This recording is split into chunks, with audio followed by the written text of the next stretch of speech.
Well, this is the $26 trillion question, right? When are we going to start seeing the implications of this?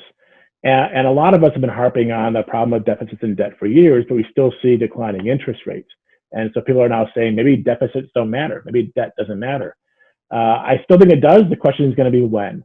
And I'm not sure when that issue hits, but I will now sort of think that once the Social Security trust funds are depleted and we are forced to look at either reducing Social Security outlays, in other words, cut benefits, or raise taxes to cover it, or have to borrow from the general revenue fund to make up those transfers, we're going to start seeing the bill come due.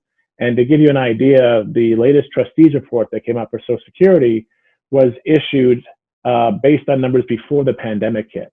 And they had the combined Social Security, retirement, and disability trust funds being depleted in 2035.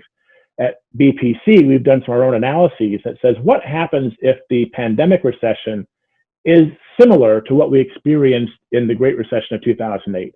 Job losses, revenues down because people don't have jobs, they're not paying payroll taxes.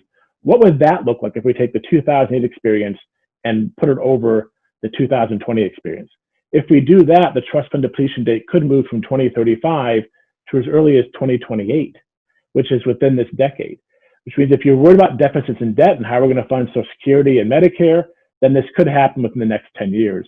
But either way, the best case scenario now is 15 years. But I think if it comes sooner in the next decade, we're going to have to figure out how to pay for these problems, the promises we've made, and how to fund them.